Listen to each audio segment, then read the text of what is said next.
আজকে কয়েকজনের সাথে কথা বললাম, মানে নামাজ নিয়ে। তো একজন বলল যে উনি নামাজ পড়েন না। আরেকজন আমাকে প্রশ্ন করলেন যে কেন পড়েন না। তো আমি বললাম যে আসলে কোরআনে পাই নাই, সেই জন্য আমি পড়ি না। হ্যাঁ, তো বললাম আবার যে সূরা কাহাফের 54 নম্বর আয়াতের মধ্যে আল্লাহ তাআলা বলতেছে যে মানুষের জন্য সব কিছু আমি বিস্তারিত আলোচনা করেছি। হ্যাঁ, তাহলে আল্লাহ তাআলা যেহেতু বলেছেন যে মানুষের জন্য সব কিছু বিস্তারিত আলোচনা করেছেন, অথচ নামাজের কথা নাই কোরআনে। তো ওনারা বলতেছে যে না, আছে।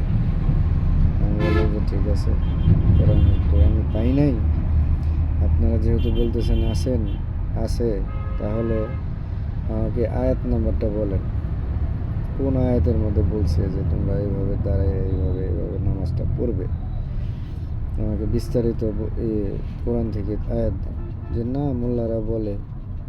আমি বলি যে মোল্লারা বলে সেটা অন্য কথা, কোরআনে তো নাই। কোরআনে কি পাইছেন কোথাও? বলে যে না, কোরআন তো আমরা ওইভাবে পড়ি নাই। তো তাহলে কোরআন পড়েন নাই, অথচ আমি কোরআন পড়ি এতদিন ধরে, অনেক দিন হয়েছে আমি কোরআন পড়ি, আমি পাই নাই। তাহলে আপনি কোরআন পড়েন নাই, ওই মোল্লাতন্ত্রের পিছনে দৌড়াদৌড়ি করতেছেন, আর আমার সাথে কন্ট্রাডিকশনে আসতে চান, তাহলে তো হবে না।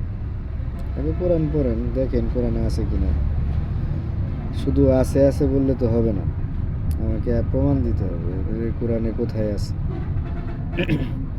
তো এক পর্যায়ে ওনারা আমাকে বিভিন্ন ধরনের কথার মধ্যে বলতেছে যে 60 গম্বুজের মসজিদটা, এটা তো অটোমেটিক হয়েছে, তাহলে এটা কিভাবে হলো, এটা সম্পর্কে কোরআনে কি আছে?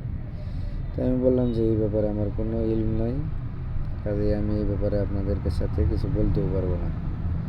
পরে আমি যখন এই 60 গম্বুজ মসজিদ নিয়ে স্টাডি করলাম, দেখি যে এটা মুঘলদের আমলে বানানো, এটা মানুষে বানাইছে, অথচ তাদের ধারণা এটা নাকি অটোমেটিক হয়েছে, একা হয়েছে।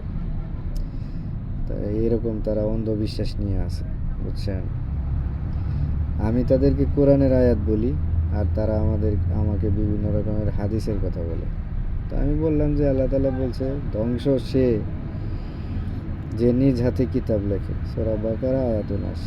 তাহলে আপনারা অন্য কারো হাদিস কেন মানতেছেন? আল্লাহর কথা মানবেন না অন্য কোনো হাদিস যারা লিখছে বা সংরক্ষণ করছে বা সংকলন করছে, আপনারা তাদের কথা মানবেন?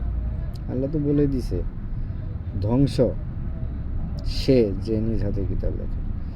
এখন আপনাদের ইচ্ছা।